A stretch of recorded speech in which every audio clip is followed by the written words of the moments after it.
Donner une seconde vie à des vieux appareils électroniques rétro comme celui-là, c'est possible et je vais vous montrer comment faire dans cette vidéo. Le but, ça va être de récupérer un vieil appareil rétro qui traîne dans les cartons, le rénover et le propulser en 2022 en le faisant tourner sur des batteries au lithium rechargées par USB type C. Au programme de ce guide, comment choisir le bon appareil, étude de notre besoin, dimensionnement et fabrication d'une batterie au lithium et installation jusqu'au résultat final. C'est ce que j'appelle du rétrofit d'objets anciens, c'est quelque chose que j'adore faire et j'espère que ça va vous plaire. Bonjour à tous et bienvenue sur Bricolage c'est cool.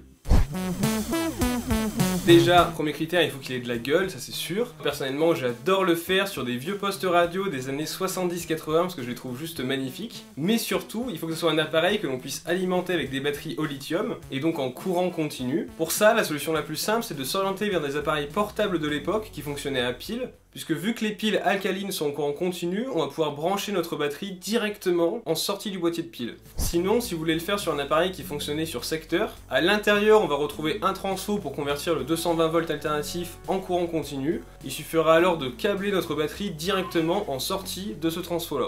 Aussi, il faut vérifier que dans l'appareil, en fait, il y a la place de caser la batterie qu'on va fabriquer, mais aussi toute l'électronique que l'on va utiliser, puisque le but c'est de rester sur un objet portable et d'intégrer tout notre système à l'intérieur pour conserver l'aspect d'origine de l'appareil. C'est pour ça que les compartiments pour piles c'est vraiment le top, parce que d'une on va pouvoir se câbler facilement et en plus de ça on aura la place de mettre tout notre bordel. Le but aussi du rétrofit selon moi, ça va être de dénaturer ou modifier l'objet le moins possible, éviter les perçages, les collages et idéalement faire en sorte que nos modifications soient réversibles pour remettre l'objet 100% d'origine si besoin.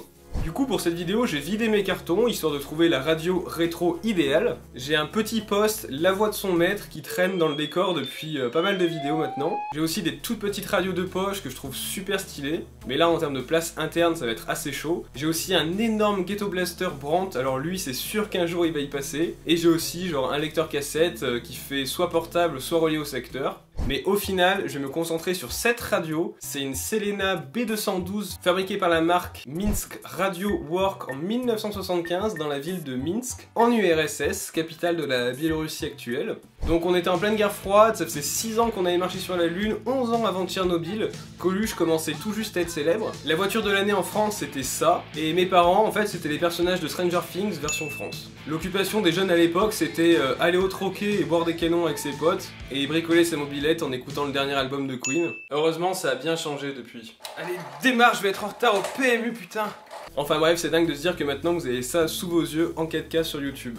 Du coup cette petite radio elle est dans son jus mais je la trouve super belle, il y avait pas mal d'options dessus pour l'époque. Elle marche soit sur pile soit sur secteur, on a un petit transfo à l'intérieur. Elle a une belle coque en bois avec assez de place pour installer tous nos trucs. On peut régler les basses, les aigus, le volume. On a une métrique de la puissance du signal reçu, ça je trouve ça super sympa. Enfin bref, un objet avec plein de potentiel pour un beau projet. Ce qui est ouf avec ces vieux machins là, c'est qu'en cherchant 2 secondes sur internet, on arrive toujours à trouver des docs, des manuels, genre qui datent de 1975 avec les schémas des cartes électroniques et tout. Des trucs qui ont 50 ans et qu'on trouve en 2 secondes toujours, ça me tue quoi.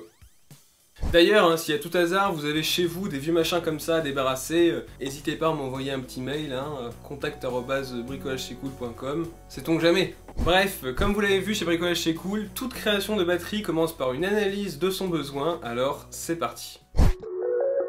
On va avoir 2 données à analyser, ça va être la plage de tension d'alimentation et la consommation de l'appareil. Pour trouver la tension, on est très aidé par le boîtier de piles. On sait que le poste radio fonctionnait avec 6 piles en série, les piles font 1,5 volts en nominal, ce qui nous fait une tension nominale de 9 volts. Pour vérifier ça, on va brancher notre alimentation stabilisée en parallèle du boîtier de piles, le plus sur le plus, le moins sur le moins. On peut même carrément ouvrir le poste pour être sûr de son câblage. Dans tous les cas, il faudra y passer. What? Non mais c'est quoi ce système de la mort quoi? Pour passer de AM, FM, MW, etc., on a une sorte de carrousel qui tourne avec des broches qui vont venir faire contact avec des lames qui elles restent fixes pour créer mécaniquement des circuits électriques différents. J'avais jamais vu ça quoi, c'est ouf. Bref, on met 9 volts et ça fonctionne, le poste s'allume, la radio marche, c'est toujours génial de faire fonctionner ces vieux machins là. Bon, les potards ont vraiment besoin d'être nettoyés mais on verra ça plus tard dans la vidéo. Mais sinon tout semble bien fonctionner sauf l'éclairage qui lui par contre ne s'allume pas. Tout à fait, d'autant plus que pour leur recharge aujourd'hui, on arrive quand même à s'alimenter sur... Il parle de batterie là, c'est intéressant. Hein. Maintenant qu'on a la tension nominale, ce qu'on veut c'est une plage de tension pour laquelle l'appareil fonctionne. Pour trouver la tension min, on va diminuer progressivement la tension sur l'alimentation stabilisée, jusqu'à ce qu'on considère que l'appareil ne fonctionne plus assez bien. Sur les vieux machins comme ça va pas se couper d'un coup, mais en fait ça va se dégrader petit à petit. Et moi je trouve qu'en dessous de 4 volts, en fait la qualité elle se dégrade vachement, et qu'à partir de 3 volts, ça coupe et il n'y a plus de son du tout. Je considère donc que ma tension minimale de fonctionnement est 4 volts. Pour la tension maximale, c'est plus chaud, parce que contrairement à la minimale, on va pas monter la tension jusqu'à cramer un truc, hein. Donc on peut par exemple monter la tension de 0,5 en 0,5 volts en limitant le courant, mais ça reste quand même risqué. On a aussi la datasheet des piles qui pleine monte à 1,6 volts. On est donc sûr qu'à 9,6 volts le poste il fonctionne toujours. Peut-être que ça monte à 12 volts. Je sais pas, honnêtement je préfère pas prendre le risque de cramer quelque chose, ça me ferait juste méga chier. Au final, je considère qu'on a une plage de tension de 4 volts à 9,6 volts avec une tension nominale de fonctionnement à 9 volts. Allez, on passe maintenant à la mesure de la puissance consommée par le poste. Alors pour ça, j'ai mesuré le courant en mettant un multimètre en série sur l'alimentation. Je me mets dans le pire des cas, alors la tension le plus bas possible, donc 4 volts. Vu qu'à puissance constante, si la tension diminue, le courant monte. On monte le volume du poste à fond et on mesure. Je mets aussi les basses à fond, puisque les basses c'est ce qui consomme la grande majorité de l'énergie dans un signal sonore. Et au final, on mesure 60 mA max, donc on est vraiment large parce qu'on est en dessous du dixième d'ampère. Donc en termes de consommation, c'est rien du tout. Après bon, là je l'ai fait, mais en principe je mesure même plus ce genre d'appareil, parce qu'en fait ils sont conçus pour fonctionner avec des piles AA par exemple. Et je sais que la cellule au lithium sans datasheet, la plus nulle à chier d'AliExpress, elle arrivera toujours à fournir plus de courant qu'une pile alcaline. Très largement plus même. Mais si on veut être réglo, il faut faire les mesures et au moins ça nous permettra de calculer une autonomie théorique de la batterie qu'on va fabriquer. Bon alors, pour résumer notre besoin, on a une plage de tension de 4 à 9,6 volts et une consommation de 0,1 ampère, donc on va être gentil, hein, à 4 volts, soit 0,4 watts. Et ben maintenant, plus qu'à passer au dimensionnement.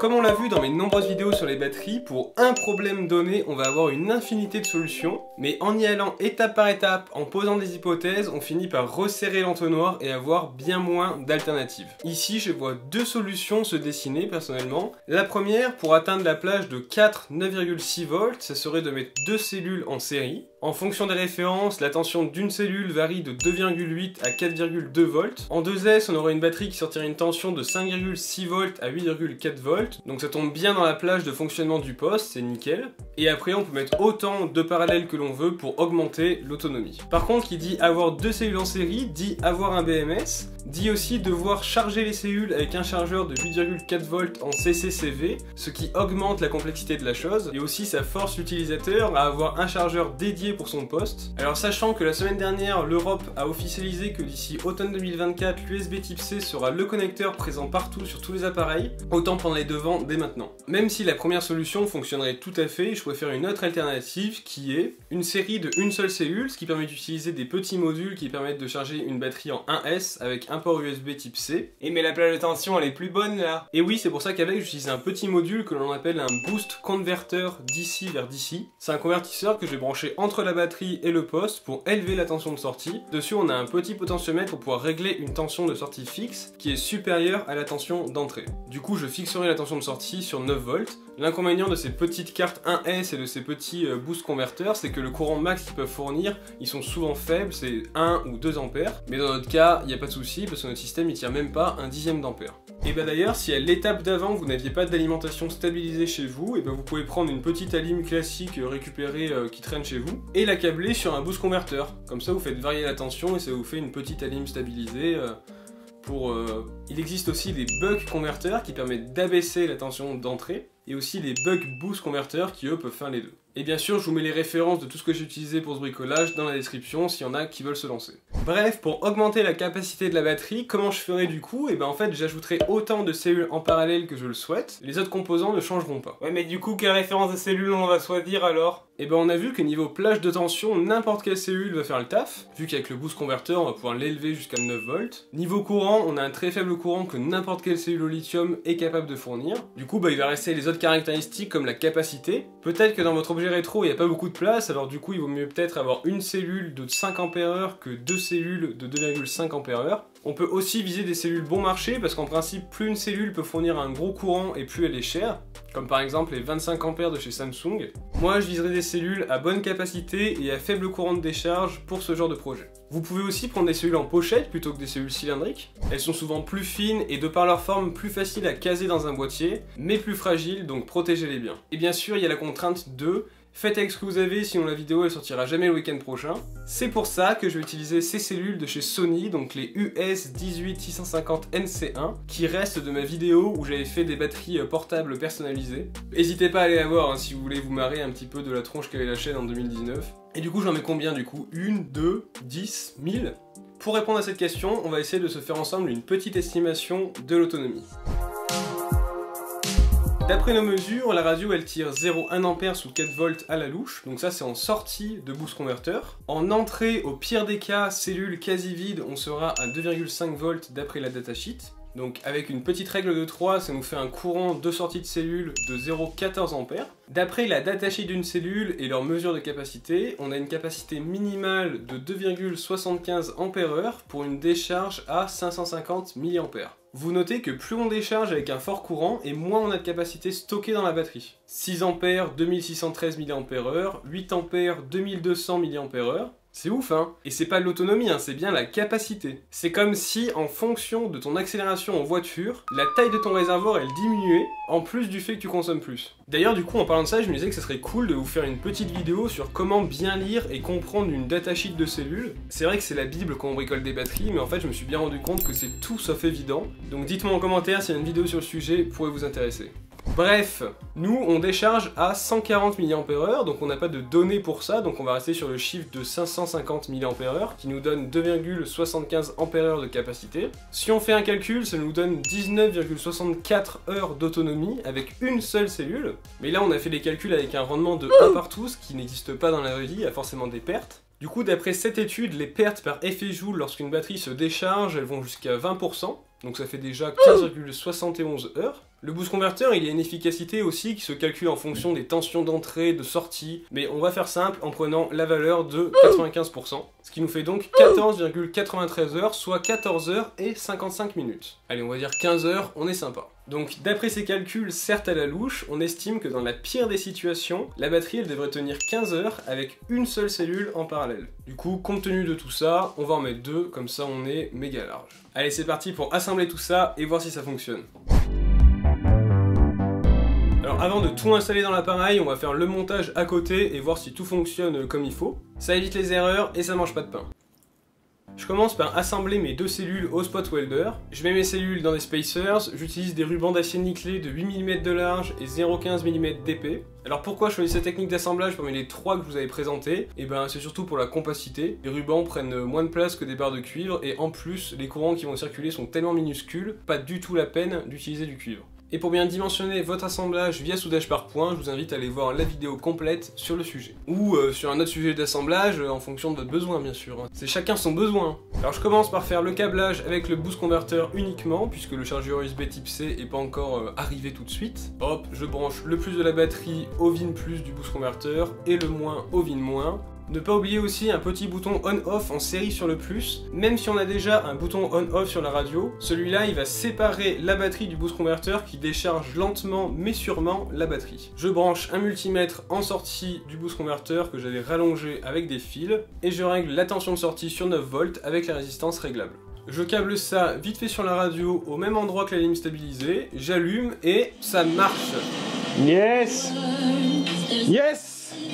Merde, la monétisation! Non mais regardez ça, on a la radio alimentée juste par deux cellules, un interrupteur et un boost converteur, réalisé sans trucage. Entre temps, j'ai reçu les cartes de charge en USB type C, donc je vais pouvoir câbler ça. Donc ça se met juste en parallèle sur les cellules, on peut tester le chargement avec le câble. On a une LED qui s'allume pour la charge et une autre qui s'allume quand c'est chargé. Et maintenant que notre solution technique est validée, et ben plus qu'à installer tout ça proprement dans le boîtier, mais avant ça, un petit coup de démontage nettoyage. Allez hop, je commence par tout démonter, j'enlève les boutons de potard. Toute la radio tient avec un système d'entretoise assez malin qui fait que la face avant et la face arrière prennent en sandwich un cadre en bois. Je vais nettoyer tous les plastiques extérieurs et le cadre avec de l'eau savonneuse, tout simplement. Et niveau intérieur, toute l'électronique de ces années-là ont des potentiomètres qui se mettent à cracher parce qu'ils font mal contact. Du coup, faut bien les nettoyer avec du nettoyant spécial contact. Hop, un par un comme ça. Cette radio va juste revivre. Je regarde aussi pourquoi l'éclairage il fonctionnait pas, et en fait c'est juste deux ampoules de 2,5 volts chacune en série, et finalement c'était juste un faux contact parce que maintenant ça marche. Je démonte aussi l'antenne télescopique histoire de bien la nettoyer et la regresser. Je dépoussière les cadrans et tout. Et avant de tout remonter, j'en profite pour localiser le plus et le moins du boîtier de pile pour y souder deux fils qui vont me servir pour raccorder la batterie à la fin. Petit coup de remontage dans le sens inverse, et voilà. Non mais regardez-moi ce poste comme il est beau. Franchement, j'adore, c'est hyper satisfaisant de rénover des objets comme ça. Le cadre en bois, les petits chromes, le petit cadran, je trouve qu'il a vraiment un charme. Allez, maintenant, c'est parti pour la greffe.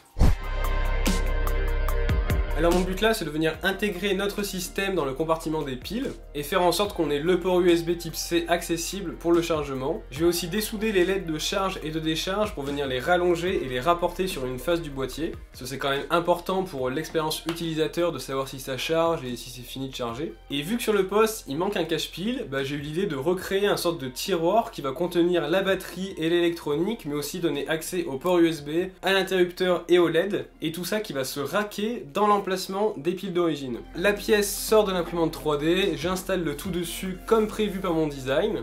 Donc franchement ça passe nickel, je suis plutôt content du résultat. Il y a eu 2-3 petites modifs à faire mais bon c'est pas très grave.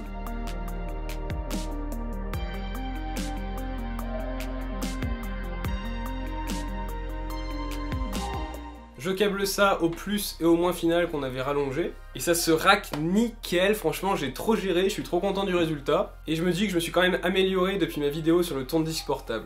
Et tadam! On a fini le rétrofit de cette magnifique radio, elle est restaurée, elle fonctionne nickel, elle est bien remise en valeur et propulsée en 2022, et je suis quand même très content et fier du résultat final. Je veux pas dire, mais là on a quand même un poste de l'URSS de 1975 qui a une prise USB type C. Je répète, un poste de 1975 avec une prise USB type C. Je trouve ça génial. Faire du neuf avec de l'ancien, c'est trop cool. Là, l'obsolescence programmée, on la prend et BAO!